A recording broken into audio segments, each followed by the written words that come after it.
What's up, guys? UFC 310 just wrapped up.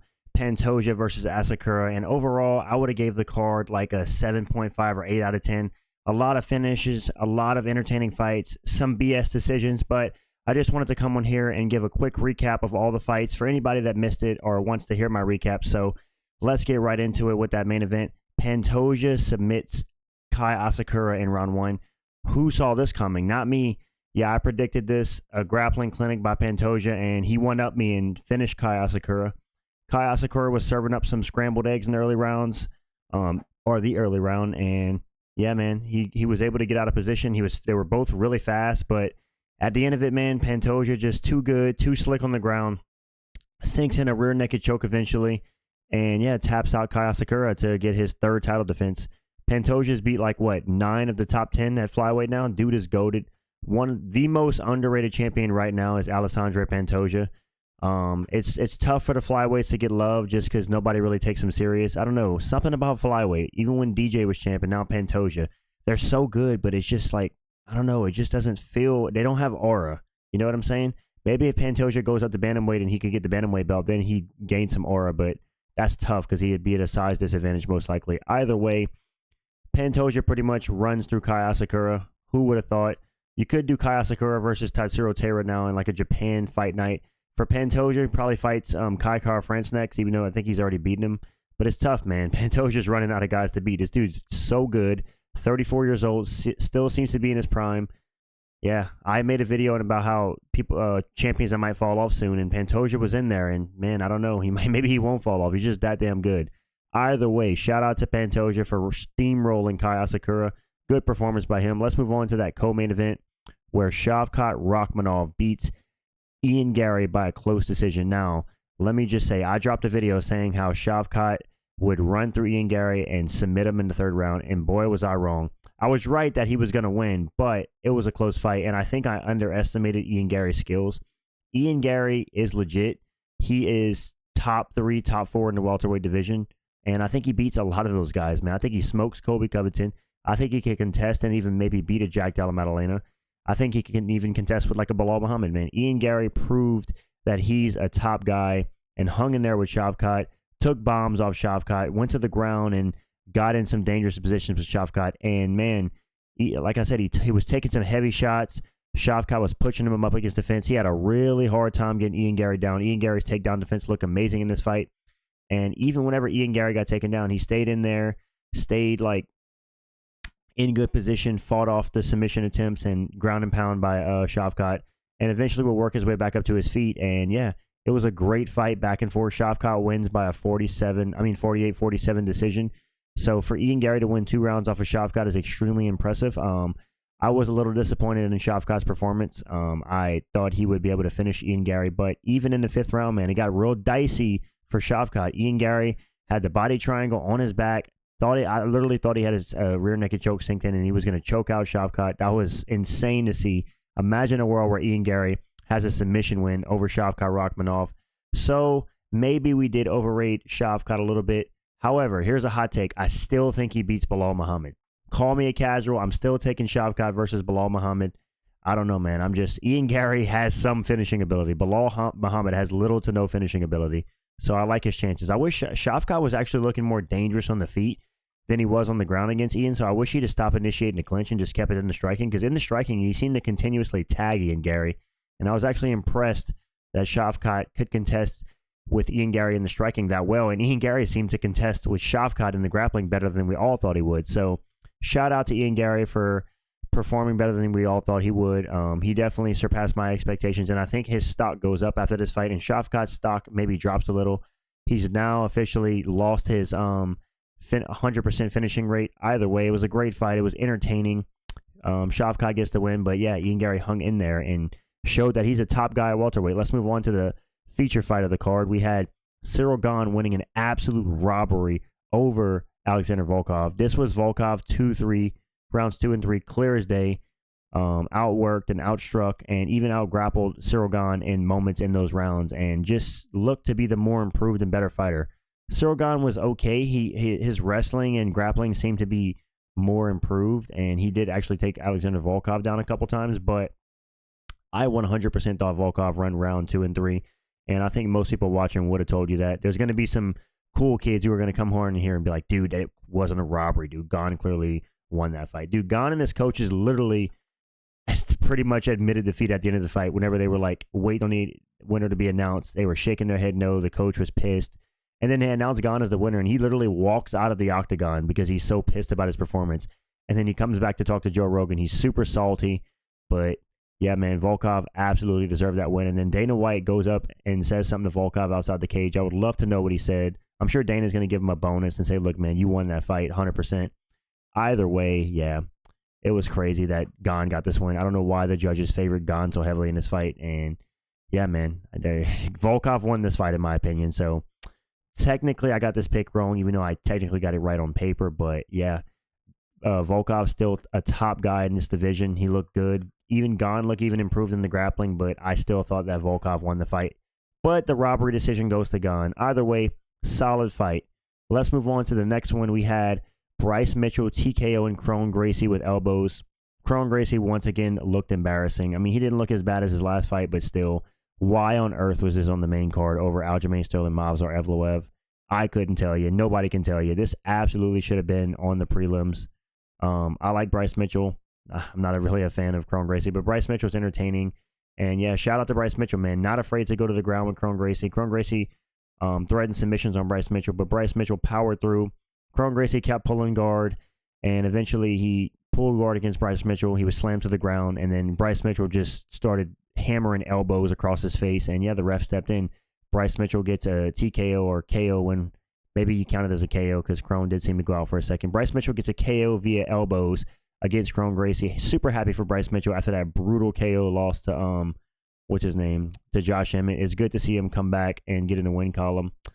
He looked good. Bryce Mitchell looked good. He had solid striking, good grappling, and yeah, man, I'm glad he took some time off to heal his brain, and he looked good. And maybe Bryce Mitchell's back, maybe not. Maybe you can do, I don't know who you do Bryce Mitchell up against next. Either way, congrats on the win to Bryce Mitchell. And yeah, this was a battle of the flat earthers, and Bryce laid out Kron Gracie flat on the earth, if you know what I'm saying. So yeah, good fight. Shout out to Bryce for getting the win. Let's move on to the next one, boys. We had Dooho Choi absolutely dominating and steamrolling Nate the Train. Listen, Nate the Train got derailed tonight. I love Nate the Train. Nate the Train in the UFC, Clarksville, Tennessee, baby. I'm a huge fan of Nate the Train. Super entertaining guy. Brings it every time. But man, Korean Superboy Dooho Choi just absolutely dominated him. Outside of like one elbow, Nate the Train was lost in there, just a step behind. Dooho Choi was just piecing him up on the feet, out grappling him on the ground, pretty much doing whatever he wanted to Nate the Train. And yeah, absolutely put on a clinic against Nate the Train. Dooho Choi, man, who knows? Maybe he's the next Lerone Murphy, a 33-year-old prospect, even though he literally made his UFC debut 10 years ago. You could never guess by the way he looks. He looks like he's 12, but guys, he's 33 years old, and he just dominated Nate the Train. So maybe you can do like Dooho Choi versus like a Danny Ye, or I don't know, dude. Somebody in the rankings. He looks super impressive. I know it's Nate the Train, but still, Nate the Train has some underrated wins, and he's underrated. But man, Dooho Choi just steamrolled him. So still love Nate the Train. It sucks to see him get dominated like that.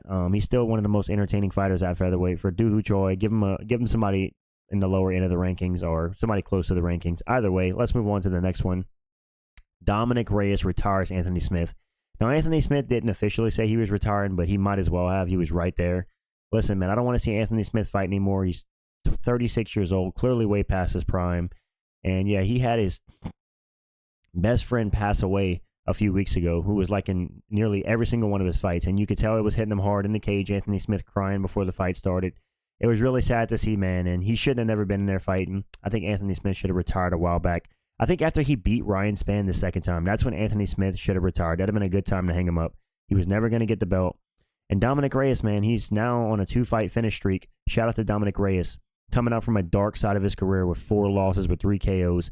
Comes back and perseveres. I know it's Anthony Smith, but good to see Dominick Reyes get another win. He absolutely dominated Anthony Smith.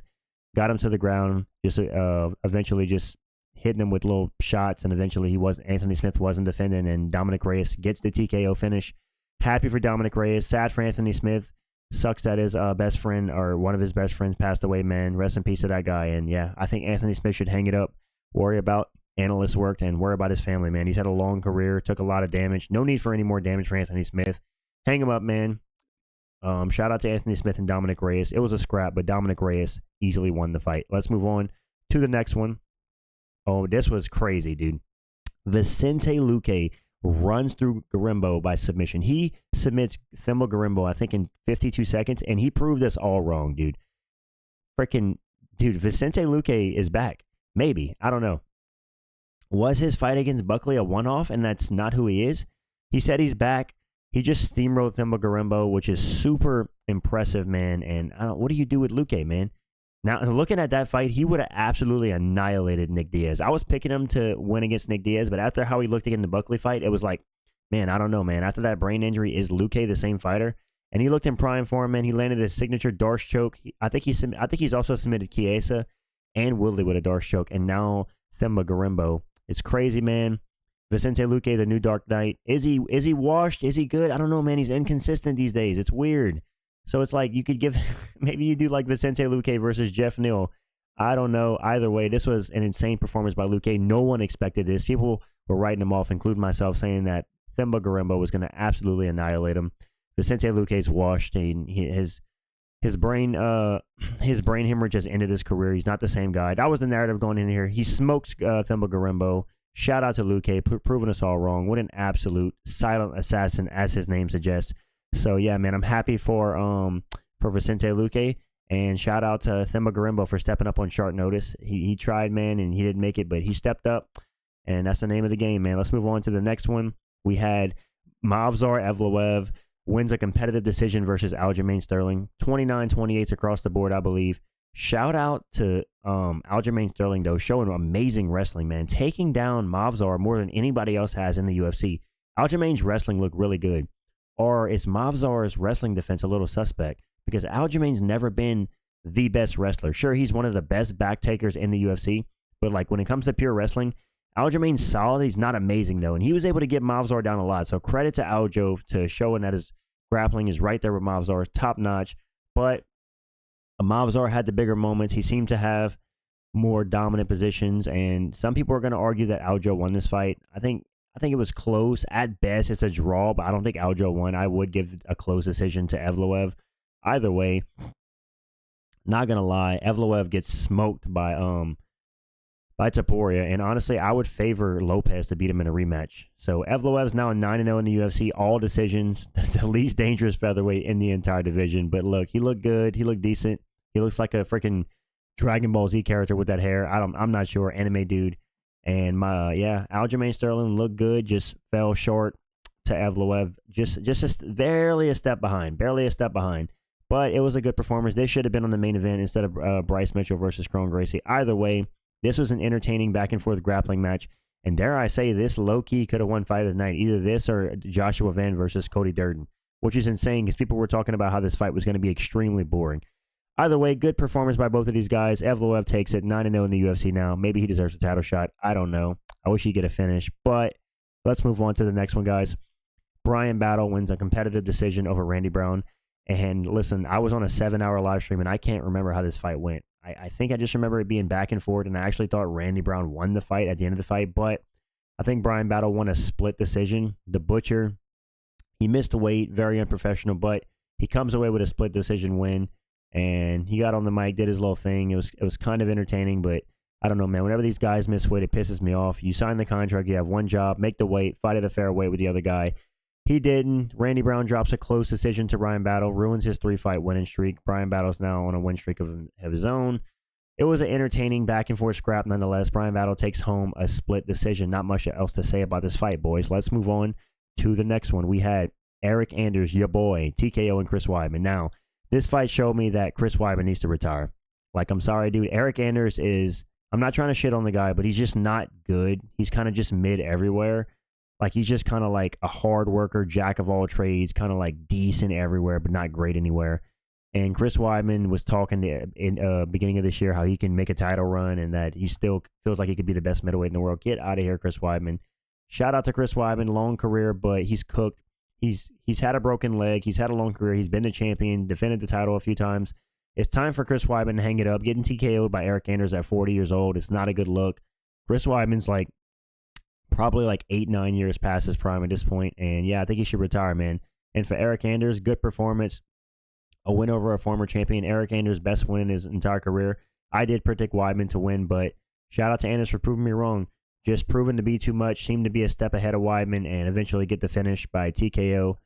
And yeah, not much else to say about this fight. Chris Weidman needs to retire. Eryk Anders, get a couple more fights and then retire too. Shout out to ya boy. Let's move on to the next one. We had Joshua Van comes back to beat Cody Durden. Cody Durden seemed to win the first round. As we know, Joshua Van can't win the first round to save his life. He seems to drop every first round in the UFC, but he comes back to bust up Cody Durden, finds his rhythm in the second round, just started beating up on Cody Durden. Cody Durden has an insane chin because Joshua Van was landing absolute bombs on him in that second and third round. And yeah, impressive comeback win by a 23-year-old Joshua Van, who is now going to be ranked, man. How crazy is that? He lost that fight to Charles Johnson, comes back to win over Cody Durden, and he had another fight this year. So he's had 2 wins since his KO loss. Maybe he should get a rematch with Charles Johnson, and we can see that fight ran back and see what happens. But yeah, Cody Durden was a crafty vet in the first round, but Joshua Van came back and outcrafted him in the last 2 rounds. So yeah, good fight, probably fight of the night, a good scrap, but Durden has an insane chin. Joshua Van was just beating him up for the last 2 rounds. And yeah, let's move on to the next fight. We had Michael Chiesa getting a submission win over Max Griffin. This was the battle of the old heads. Michael Chiesa 37, Max Griffin 39. Max Griffin's that guy that got TKO'd by a spinning back fist by Colby Covington at UFC 202 on the Diaz-McGregor 2 card. People forget, man. Colby Covington TKO'd Max Griffin, dude. Either way, Michael Chiesa talking about he wants to go on one more fight and run. Listen, dude. Michael Chiesa's cool, but dude, anybody in the top 10 or even top 15 absolutely smokes Michael Chiesa. Like Michael Chiesa versus Neil Magny is a competitive fight. You know what I'm saying? Shout out to Michael Chiesa. He did his thing. He got a submission win over Max Griffin. He's on like a 2-fight win streak. Good for him, but I don't know what kind of run he's talking about, dude. He's not getting anywhere near the top 10. And for Max Griffin, he probably should retire. 39 years old, long career. No reason to keep taking damage and losing. And yeah, Michael Chiesa, I enjoy his fights. His striking's kind of lackluster. He's okay, but, you know, maybe you do Michael Chiesa versus Neil Magny next, the battle of the mid-fighters. And honestly, I would pick Michael Chiesa to beat Neil Magny by submission. Neil Magny, at this point, should either retire or he sucks. So, Michael Chiesa versus Neil Magny next. Give me Michael Chiesa all day. No way I'm picking Neil Magny ever again in a fight. Next up, Chase Hooper submits Clay Guida. Again, if you didn't know, they actually had a grappling match, and Chase Hooper actually submitted him in that. Obviously, it's a grappling match. But in the fight, Chase Hooper just way too fast, way younger than Clay Guida. The biggest age difference in a UFC fight, 17 years in age difference. Clay Guida, 43, Chase Hooper, 25. So nearly 18 years, because Clay Guida's birthday's tomorrow, I believe. So he's basically 43. And shout out to Clay Guida, man. Been in the UFC since 2006. I'm pretty sure he's the oldest fighter on the roster in terms of like how long he's been in the UFC. 43. He might still be the oldest fighter on the roster and been in the UFC longer than anybody. Being in the UFC for the last 18 years is crazy, but I do think it's time for Clay Guida to hang it up. I think he's like 1-4 in his last 5 or something like that. He's just a step behind these guys. He's 43. Still looks good and in great shape at 43, but his reflexes are slow. He's not going to have that grit he once had. And yeah, man, Chase Hooper just seemed to be a step ahead and eventually locked up an armbar and forced a tap against Clay Guida. So Chase Hooper now on a little win streak of his own. I know this guy looks 12, but he's 25 years old, and he might actually be something in the lightweight division. This guy looks like Ben Askren's son, dude. He looks like a little weenie. I don't know what to say, but shout out to Chase Hooper for getting a submission over Clay Guida for a second time. And let's move on to the first fight on the card. We had Kennedy Nzechukwu, KO, and Lucas Brzeski in round 1. No surprise here. I think Lucas Brzeski's like 1-4 in the UFC going into this fight. And Kennedy Nzechukwu, his second fight at heavyweight, he looked good in his heavyweight debut. Destroyed Chris Barnett, who injured himself jumping at the beginning of the fight. Either way, Kennedy Nzechukwu fights another bum. Yes, I think Chris Barnett's a bum. No disrespect to him, but Lucas Brzeski's even more of a bum. So Kennedy Nzechukwu beat 2 taxi drivers at heavyweight. With that being said, he looks good at heavyweight. He looks like he belongs there. He doesn't look like a blob. His striking's looking good. So shout out to Kennedy for getting it done. He KOs Brzeski in the first round. A great win. Maybe you give him a performance bonus for that. Maybe not because the guy's lackluster. Either way, guys, that's UFC 310 wrapped up. It was a good card. Some good finishes. a BS robbery. Giving that Gane over Volkov was crazy. And yeah, man, shout out to Ian Garry. Made it a lot closer against Shavkat than we thought. Pantoja still the real deal. Destroyed Asakura, ran right through him. So yeah, UFC 310 was a great card. I did a fight companion, streamed the entire card. Shout out to all the people that stayed and watched it with me. You guys are awesome. We had a great time. And yeah, man, this is my recap and reaction to the fights. It was a good card. I enjoyed watching it. Thank you to all the new members on the stream, all the super chats, the subscribers, likes, comments. I see all you guys. You guys are amazing. You guys are changing my life. Love building this small community we have. We're going to keep growing, guys. Thank you so much for all the support. And yeah, guys, this is my recap. I'm out, guys. Later.